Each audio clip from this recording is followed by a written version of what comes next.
అందరికీ నమస్కారం, శుభోదయం. Welcome to money master. ఇవాళ 3 జూన్ వెన్స్డే. ఇంటర్నేషనల్ మార్కెట్స్లో పర్ఫార్మెన్స్, అలాగే మన మార్కెట్స్ మీద ఇంపాక్ట్స్ అన్నీ మనం మాట్లాడుకుందాం. ఏషియన్ మార్కెట్స్లో ట్రెండ్ కొద్దిగా స్ట్రాంగ్గానే ఉంది. ఎందుకంటే నికే ఆల్మోస్ట్ ఒక 2.2% మేర చాలా స్ట్రాంగ్ గెయిన్స్ మనం నికేలో చూస్తున్నాము. రికార్డ్ హైస్ దగ్గర మార్కెట్స్ అయితే ఉన్నాయి. అక్కడ జపనీస్ మార్కెట్స్, మిడిల్ ఈస్ట్ టెన్షన్స్ని కూడా పెద్దగా ఏమాత్రం పరిగణలోకి తీసుకోకుండా జపనీస్ మార్కెట్స్లో ఒక స్ట్రాంగ్ గెయిన్స్ అయితే ఉన్నాయి. హాంకాంగ్, షాంఘై మాత్రం ఒక 0.25% నుంచి 0.5% మేర నష్టాలతో అయితే ట్రేడ్ అవుతున్నాయి. అమెరికన్ మార్కెట్స్లో మనం చూస్తే నాస్డాక్ ఫ్లాట్గా క్లోజ్ అవగా S&P 500 0.13% మేర, డౌ జోన్స్ ఒక 0.5% మేర లాభాలతో అయితే ముగిసింది. గోల్డ్ స్టిల్ ఇంతకుముందు నుంచి చెప్పుకుంటుంటే మొమెంటం అయితే ఒక బ్రేక్ పడింది. ఎందుకంటే ఒక డైరెక్షన్ ఏవి లేదు యాజ్ ఆఫ్ నో అయితే గోల్డ్కి. అందువల్ల $4,500 దగ్గర స్థిరంగా అటు ఇటు ఒక $100 పైకి కిందికి మాత్రమే కదలాడుతుంది. గత కొద్ది రోజుల నుంచి 0.5% డౌన్తో 4,498. సిల్వర్ కూడా $75 దగ్గర ఇంటర్నేషనల్ మార్కెట్స్లో ట్రేడ్ అవుతూ ఉండగా బ్రెంట్ మళ్ళీ $97 దగ్గర. ఎందుకంటే రెండు దేశాల మధ్య still US and Iran intensify attacks as cease fire phrase. కాల్పుల విరమణ ఒప్పందాన్ని ఇరు దేశాలు మళ్ళీ దాన్ని పట్టించుకోవట్లేదు. పీస్ టాక్స్ కూడా యాజ్ ఆఫ్ అయితే ఒక స్టాల్ అయినట్టుగా అనిపిస్తోంది, నిలిచిపోయినట్టు. దీంతో మళ్ళీ యుద్ధ మేఘాలు కమ్ముకుంటున్న ఒక భయాల నేపథ్యంలో ఆయిల్లో జంప్ అయితే చూస్తున్నాం. సో ఇవి మనకి మేజర్గా. Anthropic expands might host 150 additional organizations in more than 15 countries. సో ఇది ఏ మేరకు ఐటీ కంపెనీస్ని ప్రభావితం చేస్తున్న ఒక భయం అయితే ఉంది. ఎందుకంటే 150 అదనపు ఆర్గనైజేషన్స్ని 15 దేశాల్లో ఆంథ్రోపిక్ ఎక్స్పాండ్ అయితే చేస్తుంది. సో ఆర్టిఫిషియల్ ఇంటెలిజెన్స్ ఇదేదో ఊరికే గాలికి తేలిపోయే వ్యవహారం కాదు, పటిష్టంగా నిలబడుతున్న ఒక ఉద్దేశంతో ఐటీ స్టాక్స్లో, ఎస్పెషల్లీ AI స్టాక్స్లో, చిప్ రిలేటెడ్ స్టాక్స్ అన్నింటిలో కూడా మొమెంటం చాలా స్ట్రాంగ్గా ఉంది. అందువల్ల ఎప్పుడూ లేనంతగా రికార్డ్ స్థాయిలో దూసుకెళ్తోంది. Korean stock market has doubled in 2026. Goldman still sees ఇక్కడి నుంచి కూడా 35% మేర కొరియన్ స్టాక్ మార్కెట్లో అప్సైడ్ పొటెన్షియల్ ఉండవచ్చు అన్న అంచనాలు కూడా ఉన్నాయి. సో ఇవన్నీ మనకు ఇంటర్నేషనల్ మార్కెట్స్ నుంచి అప్డేట్స్ పరంగా. అదాని పోర్ట్స్ SEZ దాదాపుగా 16% when compared with last year on ఇయర్లో కార్గో హ్యాండిల్ చేస్తుంది. వాల్యూమ్స్ పాయింట్ ఆఫ్ వ్యూలో లాజిస్టిక్స్ రైల్ వాల్యూమ్ మాత్రం 19% మేర క్షీణించింది. Infosys the company expands it partnership with DNB bank ASA to strengthen financial crime operations. Power finance corporation strikes off subsidiary PFC project citing lack of future business opportunities. అలాగే ధనుక అగ్రిటెక్కి దాదాపు 70 కోట్ల రూపాయలతో buyback చేయబోతోంది. June 4వ తారీఖు నుంచి ఇది ప్రారంభం కాబోతుంది. June 10 వరకు ఉండబోతోంది. ఇండియన్ ఓవర్సీస్ బ్యాంక్ కొద్ది గొప్ప పాజిటివ్ అంశం ఏంటంటే గిఫ్ట్ సిటీలో IFSCA ఏర్పాటు చేయడానికి అప్రూవల్ లభించింది వాళ్ళకి. Concord Biotech the company receives US FDA approval for mycophenolate mofetil ANDA used in organ rejection prophylaxis. ఇది దాదాపు $30 మిలియన్ మార్కెట్ సైజ్ ఇది. సో ఇక్కడ వీళ్ళకి ఈ డ్రగ్ యూఎస్లో మార్కెట్ చేసుకునేందుకు జనరిక్ డ్రగ్ని US FDA నుంచి ఆమోదం లభించింది. ఇది ఊరటనిచ్చే అంశం, పాజిటివ్ అంశం కంకార్డ్ బయోటెక్కి. పతంజలి ఫుడ్స్కి 73 కోట్ల రూపాయల మేర ట్యాక్స్ డిమాండ్ నోటీస్ వచ్చింది 2023కు సంబంధించి. అంటే ఎలిజిబుల్గా ఇన్పుట్ ట్యాక్స్ క్రెడిట్ని వీళ్ళు సొమ్ము చేసుకున్నారని ఒక ఆరోపణలు అనేవి. జాన్ కాకరిల్కి 1,300 కోట్ల రూపాయల మేర JSW విజయనగరం మెటాలిక్స్ నుంచి ఆర్డర్స్ వచ్చినట్టు వెల్లడించింది. కెనరా బ్యాంక్ దాదాపు 8,500 కోట్ల రూపాయల మేర నిధులు సమీకరించబోతోంది బాండ్స్ జారీ చేయడం ద్వారా. మ్యాన్కైండ్ ఫార్మా ఉపాకర్మ అన్న సంస్థలో 10% వాటాని తీసుకోబోతోంది. మిగిలిన 10% కూడా, దీంతో మొత్తం 100% మేర వాటాని మ్యాన్కైండ్ ఫార్మా తీసుకున్నట్టయింది. NHPC the government exercises the over subscription option increasing total offer size to 6%. So ఇవి స్టాక్స్ పరంగా. ఎల్ప్రో ఇంటర్నేషనల్ 92,000 షేర్స్ని జన స్మాల్ ఫైనాన్స్ బ్యాంక్లో అక్వైర్ చేసింది. వేదాంతాలో ఎన్ఫోర్స్మెంట్ డైరెక్టరేట్ దాడులు నిర్వహించింది. సో ఫెమా వైలేషన్స్ ఏదో చేశారన్న ఒక ఆరోపణల నేపథ్యంలో ఆల్కెమ్ ల్యాబ్స్ దాదాపు 930 కోట్ల రూపాయల మేర ఒక బ్లాక్ డీల్స్ అయితే జరిగాయి.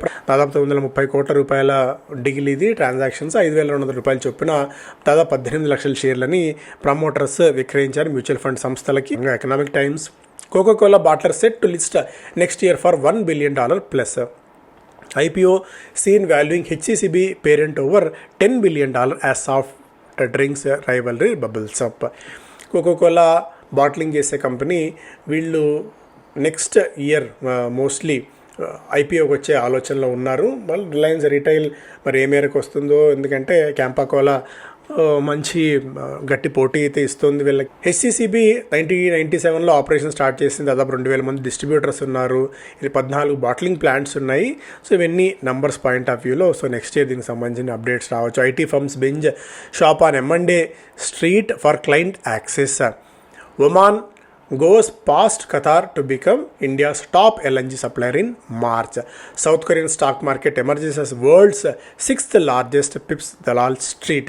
సో మనవి ఎఫ్పిఐ సెల్లింగ్ కొనసాగుతుంది. రూపీ ఎరోషన్ నేపథ్యంలో మనం కిందికి ఒక్కొక్క అడుగు కిందికి దిగిపోతూనే ఉన్నాం. 4వ అతిపెద్ద ఆర్థిక వ్యవస్థ నుంచి 3వ అతిపెద్ద ఆర్థిక వ్యవస్థగా మనం ఎదిగేందుకు సిద్ధం అవుతున్నాం, సమాయత్తం అవుతున్నాం ఉన్న సమయానికి మనం ఇంకా కిందికి దిగిపోవడం ఇక్కడ మనం చూడవచ్చు. Nomura lifts Nifty target for March 27 to 25,900. So మార్చి 27 నాటికి నిఫ్టీ 26,000 మార్కిని దాదాపుగా క్రాస్ టచ్ చేయవచ్చు అని చెప్పి నోమరా అంచనా కడుతోంది. 11% అప్టిక్ ఓవర్ కరెంట్ లెవెల్స్. ఇక్కడి నుంచి కూడా 11% మేర వృద్ధి చెందే అవకాశం ఉంది. ఎర్నింగ్స్ గ్రోత్ పాజిటివ్గా ఉంది అన్న ఒక అంచనాలో నీ కడుతోంది. Despite risk from West Asia నుంచి రిస్కులు ఉన్న ఆయిల్ మార్కెట్, ఆయిల్ ధరలు ఎక్కువగా ఉన్న బికాస్ ఆఫ్ అర్నింగ్స్ నేపథ్యంలో ఇది కలిసి రావచ్చు అనేది కూడా ఒక అంచనాగా నోమరా అయితే కడుతోంది. Financials, manufacturing services, capital goods, IT services, pharma, telecom, power, internet ఇవి బుల్లిష్గా ఉంటే బేరిష్గా consumer staples, FMCG, autos, durables, health care, real estate కొద్దిగా నెగిటివ్గా ఉండవచ్చు. ఈవెన్ ఇన్ఫ్రా కూడా బేరిష్గా ఉండవచ్చు అనేది నోమరా అంచనా. న్యూట్రల్గా cement, oil and gas, metal రంగాల్లో న్యూట్రల్ వ్యూహాన్ని కంపెనీ అనుసరిస్తోంది. రూపీ మరొక 29 పైసలకు క్షీణించింది. Reserve Bank of India step in అయినప్పుడు కూడా పెద్దగా ఇది అంతగా ఆశాజనకంగా ఏం కనిపించట్లేదు. ఒకవైపు గోల్డ్ అమ్ముతోంది, ఒకవైపు డాలర్స్ అమ్ముతోంది. రిజర్వ్ బ్యాంక్ ఆఫ్ ఇండియా మన ఫారెక్స్ నిల్వలు కరుగుతున్నాయి కానీ బట్ రూపీ స్లైడింగ్ మాత్రం ఆగుతున్నట్టు ఎక్కడా కనిపించట్లేదు. South Korea rights AI wave also overtakes India market cap chart. ఇది ఇంతకుముందు మాట్లాడుకున్న అంశం. అలాగే IndusInd bank faces fresh whistle blower allegations. So whistle blower allegations మళ్ళీ కొత్తగా అవకతవకలు జరిగాయన్న ఒక ఇది దాదాపు 2,000 కోట్ల రూపాయల మేర డెరివేటివ్స్లో అకౌంట్ డిస్క్రిపెన్సీ జరిగిందని చెప్పి మనం గతంలో అనుకున్న అంశం. సో దాని నుంచి ఇంకా పూర్తి స్థాయిలో దర్యాప్తు కూడా అవుట్కమ్ అయితే రాలేదు. ఈలోపే అలిగేషన్స్ అయితే ఇండస్ఇండ్ బ్యాంక్ మీద వచ్చాయి. బట్ అవన్నీ కూడా అడ్రస్ చేస్తామని చెప్పి యాజమాన్యం చెప్తోంది. ఓయో పేరెంట్ కంపెనీ ప్రిజమ్కి 6,650 కోట్ల రూపాయల పబ్లిక్ ఆఫర్ వచ్చేందుకు అనుమతి లభించింది. నిఫ్టీ ఐటీ లాక్స్ బెస్ట్ అనే year at 4%. TCS, Infosys lead way. మనం చాలా నుంచి ఐటీ ఇండెక్స్ గురించి అలాగే ఐటీలో థిమాటిక్ ఫండ్స్లో ఇన్వెస్ట్ చేసుకోవడం సంబంధించి మ్యూచువల్ ఫండ్స్లో మాట్లాడుకుంటూనే ఉన్నాం. కాన్ఫిడెంట్గా అయితే ఉన్నాము.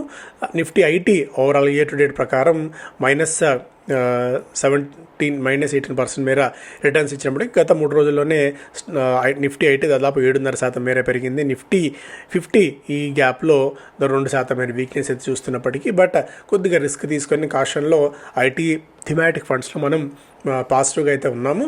సిఎంఆర్ గ్రీన్ అల్యూమినియంని, నాన్ ఫెర్రస్ మెటల్స్ని రీసైక్లింగ్ చేసే కంపెనీ ఇది. సో వీళ్ళు ఐపీఓకి రాబోతున్నారు. 631 కోట్ల రూపాయల మేర ఇష్యూ సైజ్ ఇది. ₹2 విలువ కలిగిన ఫేస్ వాల్యూ కలిగిన స్టాక్ ఇది. రీటైల్ పోర్షన్ 35% దాకా ఫిక్స్ అయితే చేశారు. 84% ప్రమోటర్ వాటా తగ్గబోతుంది 87% నుంచి. ఓవరాల్గా రీసైకిల్డ్ అల్యూమినియం అలాగే నాన్ ఫెర్రస్ మెటల్స్ని తయారు చేసే కంపెనీ ఇది. 2005లో ప్రారంభమైంది. వాల్యుయేషన్స్ పాయింట్ ఆఫ్ వ్యూలో కొద్దిగా మనకు అట్రాక్టివ్ కనిపిస్తున్నప్పటికీ ఎందుకంటే పీఈ పాయింట్ ఆఫ్ వ్యూలో పాండి ఆక్సైడ్స్ 29 పీఈ దగ్గర, గ్రావిటా దాదాపు 32 పీఈ దగ్గర, జైన్ రిసోర్స్ రీసైక్లింగ్ 36 పీఈ దగ్గర ఉండగా వీళ్ళు 19 పీఈతో మార్కెట్లోకి వస్తారు. బట్ ఆపరేటింగ్ క్యాష్ ఫ్లో కానీ ప్లస్ రెవెన్యూ కానీ అంత గొప్పగా అయితే లేదు. కొద్దిగా రిస్క్ తీసుకున్న వాళ్ళు ట్రై చేయొచ్చు సిఎంఆర్ గ్రీన్, ఎందుకంటే ఫ్యూచర్లో ఈ మెటల్స్కి డిమాండ్ బాగా ఉండబోతుంది కాబట్టి. Business standard hiring cost may rise for industry experts record. Nifty 50 share in India sink Q4 earnings lowest in 21 quarters. దాదాపుగా 21 క్వార్టర్స్ తర్వాత నిఫ్టీ ఓవరాల్గా ఇండియా Q4 ఎర్నింగ్స్లో నిఫ్టీ 50 కంపెనీల వాటా కొద్దిగా బలహీనంగా ఉంది. ఆశించిన స్థాయిలో లాభాలు లేవనేది కూడా ఒక interesting update. Corporate bond issuances 3 సంవత్సరాల కనిష్ట స్థాయికి చేరాయి. Chip rally now South Korea pips India in global market cap race. ఇంతకుముందు మాట్లాడుకున్నట్టు 7వ స్థానానికి మనం పడిపోవడం అయితే చూసాము. మెల్లిగా మన ముందు సౌత్ కొరియా వచ్చేసింది, తైవాన్, హాంకాంగ్, జపాన్, ఇవన్నీ కూడా. మనం జపాన్ని క్రాస్ చేద్దామని అనుకుంటున్న తరుణంలో సో అనూహ్యంగా దారుణాతి దారుణంగా అయితే వెనక్కి పడిపోయాయి బికాస్ ఆఫ్ అనేకమైన ఫ్యాక్టర్స్ వల్ల. యాక్మే సోలార్ ఆల్ టైమ్ హిట్ చేసింది. 3 నెలల్లో 44% మేర స్టాక్లో జంప్ చూసాము. న్యూజెన్ సాఫ్ట్ 18% మేర పెరిగింది. జీనాసీకో లైఫ్ కేర్ రెగ్యులర్ వాల్యూమ్స్ పోలిస్తే 22 రెట్ల అధిక వాల్యూమ్స్ స్టాక్లో 20% జంప్ చూసాం. తంగమాయిల్ జ్యువెలరీ కూడా ఆల్ టైమ్ హిట్ చేసింది, 7.5% మేర jump. CEAT bets and Camso to drive next phase off highway tyre growth. So off highway tyre growth మీద సియట్ ఇప్పుడు ఫోకస్ పెట్టింది. రెవెన్యూని దీని నుంచి మరింతగా పెంచుకోవాలని చెప్పి చూస్తోంది. సో వీళ్ళు క్యామ్సో అన్న కంపెనీని హైవే ఆఫ్ టైర్ బిజినెస్ని కొనుగోలు చేసిన తర్వాత, ఎందుకంటే ఈ టైర్స్ క్యామ్సో టైర్స్ మేజర్గా కాంపాక్ట్ కన్స్ట్రక్షన్ ఎక్విప్మెంట్కి అలాగే అగ్రికల్చర్ సెగ్మెంట్కి దోహదపడుతూ ఉంటుంది. 12 నుంచి 14% మేర ఆఫ్ రోడ్ నుంచి వీళ్లకు రెవెన్యూ వస్తుండగా దాన్ని 20% పెంచుకోవాలి. అది ఈ క్యామ్సో అక్విజిషన్ వల్ల కలిసి వస్తుంది అనేది కూడా సియట్ అంచనాగా అయితే ఉంది. చూద్దాం ఏ మేరకు బెనిఫిట్ ఇస్తుందో సియట్కి క్యామ్సో ద్వారా. Two wheeler makers post strong May sales on resilient domestic demand. So ఇవి ఎలక్ట్రిక్ వెహికల్స్ చాలా స్ట్రాంగ్గా డిమాండ్ అవుతున్నాయి. అలాగే రెగ్యులర్ 2-వీలర్ సేల్స్ కూడా చాలా స్ట్రాంగ్గా అయితే మనం చూస్తున్నాం. సో ఎకానమీకి ఇమీడియట్గా వచ్చిన ముప్పు ఏమీ లేదని కనిపిస్తున్నప్పటికీ కూడా కొద్దిగా ఆప్టిమిస్టిక్గా ఉందాం, బట్ కొద్దిగా కాషియస్గా కూడా ఉండాల్సిన టైం ఇది. ఎందుకంటే టర్బులెంట్ టైమ్స్లో అయితే మనం ఉన్నాం. ఇమీడియట్గా ఇది నెలకో 2 నెలలకో ఈ సమస్య పోయి పరిష్కారం అయిపోయే దిశలో అయితే మనం లేము. సీట్ బెల్ట్స్ని ఎప్పుడు వార్నింగ్ సైన్ ఆన్లో మనం పెట్టుకోవాలి. టర్బులెన్స్ ఎప్పుడు వస్తుందో మనకు తెలియదు కాబట్టి బెటర్ స్టే ఇన్వెస్టెడ్. అండ్ హ్యూజ్గా కుప్పలు తెప్పలుగా డబ్బులు తెచ్చి మార్కెట్లో పెట్టే టైం అయితే ఇది ముమ్మాటికి కాదని చెప్పి చాలా కాన్ఫిడెంట్గా చెప్పొచ్చు. సో ఇవి ప్రధానమైన వార్తలు. Thank you so much.